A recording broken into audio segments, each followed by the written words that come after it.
Negli ultimi mesi sembra che anche in Italia, fra gli hipster italiani, sia definitivamente esplosa la moda della fotografia a pellicola. Come in ogni cosa, anche in questo in Italia siamo arrivati nel momento più sbagliato possibile. Le scorte scarseggiano, la produzione è quasi inesistente, quindi Kodak continua ad alzare i prezzi anno dopo anno e tutti gli altri produttori devono seguirla. Se fino a qualche mese fa tutto ciò era relativo solamente alla pellicola colore, adesso anche il bianco e nero inizia a risentire di questa crisi e scattare a pellicola a un prezzo diciamo ragionevole sta diventando quasi impossibile. Basti pensare che solo 3 anni fa una pellicola colore ai tempi considerata scarsa come la Fujicolor 200 veniva a costare all'incirca 3 euro a rullino per 36 pose. Aggiungendo altri 3-4 euro costo che avevano ai tempi sviluppo e scansione, si arrivava a scattare e avere le foto di un rullino con soli 7 euro. Adesso per tutto il processo sono richiesti almeno 15 euro a rullino, quindi si è praticamente raddoppiato il prezzo. Per quanto al momento lo scenario sembri catastrofico, sono convinto che il tutto sia in realtà di passaggio e che fra non molto, magari fra un anno o 2, la produzione di pellicola ritorni ai regimi pre-Covid e i prezzi comincino a riabbassarsi. Ad ogni modo, sono qui per darvi dei consigli per superare questo periodo senza andare in bancarotta.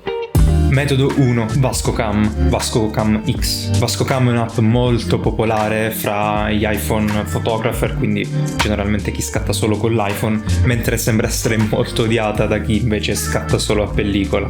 Perché? Perché è un'app che simula la scienza colore di diverse pellicole. Adesso se lo fa Fujifilm va bene, se lo fa un'app non va bene. Questa cosa sinceramente non la capirò mai. Ad ogni modo poco importa. Vasco offre una vasta gamma di preset e simulazioni pellicola che praticamente emulano l'effetto di ogni pellicola mai stata prodotta, da Ilford ad Agfa a Kodak, Fujifilm. L'app tra l'altro dà molte informazioni anche sulle pellicole che va a simulare, dando direttive su quali foto funzionano meglio. Ad esempio sicuramente una portra funziona meglio su un ritratto, mentre se stai scattando un paesaggio probabilmente sarà più adatta una Hectare. Ecco, ogni pellicola, quindi cliccando su ogni simulazione pellicola dentro l'app si avranno informazioni su come scattarla, o meglio su come simularla al meglio.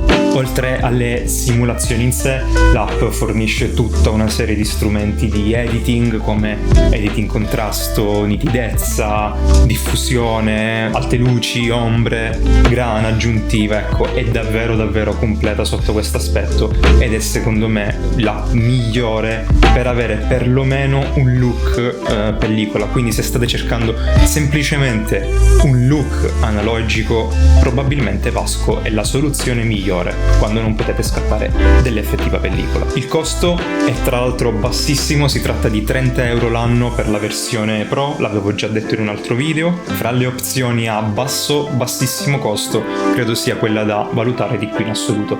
Ovviamente si tratta comunque di una simulazione, la possiamo paragonare alla simulazione pellicola che attua Fujifilm, di cui parleremo a breve, però comunque non si tratta di una foto su pellicola che continua ad avere una gamma dinamica molto più alta.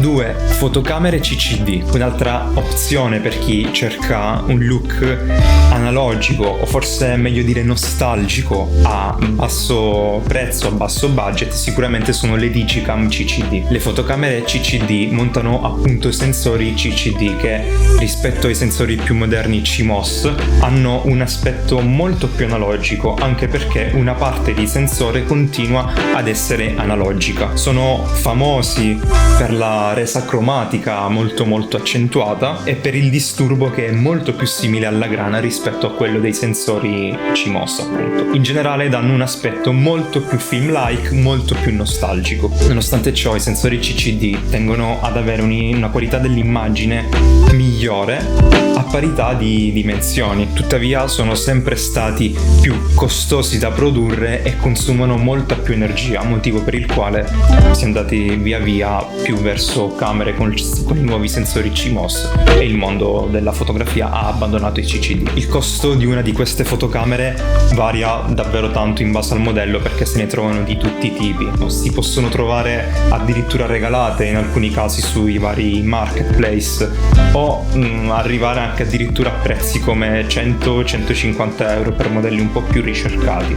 Il mio consiglio è di chiedere a parenti, amici stretti o cercarne uno in casa e utilizzare la prima che si trova, perché tanto l'effetto è quasi sempre garantito. Un consiglio aggiuntivo che posso darvi per massimizzare l'effetto nostalgico da queste camere è quello di pushare al massimo gli ISO, quindi tirare fuori effettivamente il rumore che hanno questi sensori, utilizzare il flash per avere la classica flashata frontale bianca tipica delle compattine analogiche e tendenzialmente selezionare le impostazioni colore più spinte, solitamente si chiamano dinamica o qualcosa di simile. Magari potreste provare a combinare Vascocam con una di queste fotocamere CCD. Per quanto riguarda le fotocamere CCD, comunque a breve arriverà un video dedicato a loro sul canale, quindi seguitemi. Opzione 3. Fujifilm con simulazione pellicola. Negli ultimi mesi stanno spopolando anche le Fujifilm digitali proprio per le loro ricette pellicola. Praticamente queste fotocamere digitali incorporano una serie di modalità di simulazione pellicola che replicano l'effetto delle più famose pellicole Fujifilm, la Velvia, la Provia, l'Acros, sulle quali la community ha giocato con i settaggi per quanto riguarda le ombre, le alte luci, il contrasto, la saturazione, per creare le ricette pellicola che vanno praticamente a emulare anche altre pellicole come le più famose di Kodak, la Ilford, le Agfa e via dicendo. Le ricette, appunto, come dicevo, sono questa combo di simulazione pellicola creata da Fujifilm più impostazioni, più date impostazioni create dagli utenti. Se ne trovano davvero un'infinità online. Queste Fujifilm sono praticamente la combo, secondo me, perfetta per avere un look pellicola direttamente dalla fotocamera, quindi straight out a camera, JPEG pronto, look pellicola, e allo stesso tempo mantenere un approccio meccanico alla fotografia, perché la maggior parte delle fotocamere Fujifilm ha i controlli praticamente messi sulle ghiere su tutta la macchina, dallo shutter speed alla compensazione dell'esposizione, agli ISO e quant'altro. In questo caso siamo su prezzi un po' più alti, sia perché si tratta comunque di acquistare una fotocamera digitale abbastanza recente, sia perché sono andate praticamente a ruba e sono sold out ovunque, quindi i prezzi di resell sono davvero alti. Comunque generalmente si va dai 600 per una entry level nuova ai 2000 più per le Fujifilm più costose. Sono famose la serie X100, dalla X100 alla X100V, e anche la serie XT o X Pro, o le varie serie un po' minori, quindi la XE, la XA. Insomma, c'è davvero da sbizzarrirsi nel mondo Fujifilm e scegliere quella che si preferisce. Fotocamere half frame.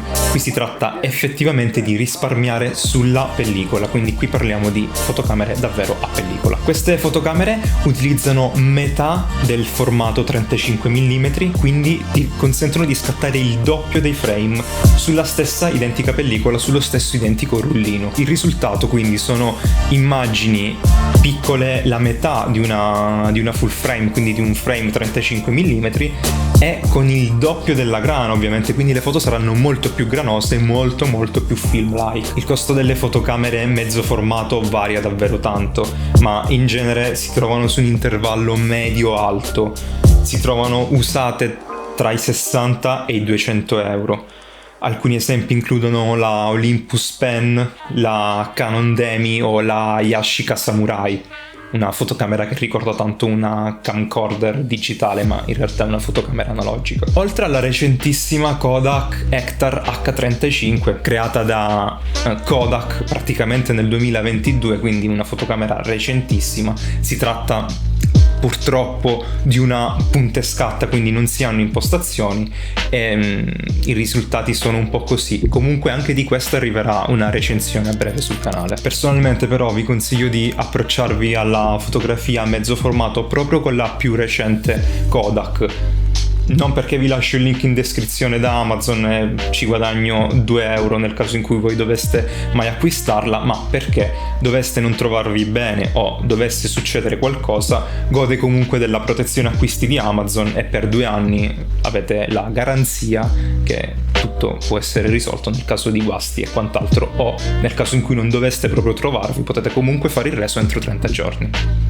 L'ultima opzione è decisamente la più avanzata ed è dedicata a chi scatta davvero tanta pellicola e quindi non ha problemi a fare un investimento iniziale un po' più corposo. Ovviamente investimento corposo inizialmente che però porterà un grosso risparmio nel corso del tempo dati i prezzi attuali. Si tratta delle bobine cinematografiche, nello specifico vi parlo della Kodak Vision 3, della 250D Vision 3, una pellicola colore cinematografica che però può essere bobinata nei rullini 35 mm ed essere scattata con le fotocamere appunto 35 mm. Acquistare una bobina intera sicuramente non è un prezzo contenuto, ho visto che possono arrivare anche a 1.000 euro, 1.500 euro, però si tirano fuori davvero tantissimi rullini. Ho letto una statistica, si potrebbero fare all'incirca 200 rullini con una bobina, che comunque è davvero un bel risparmio. Bisogna tenere in considerazione però il fatto che uno serve avere una certa dimestichezza con la pellicola, vanno bobinate al buio, serve una macchina bobbinatrice e servono i rullini vuoti. Si tratta sicuramente della soluzione più laboriosa, però una volta superato questo step iniziale, ecco, una volta superati questi step iniziali, è la soluzione che a livello di qualità e di risparmio porta più vantaggi in assoluto.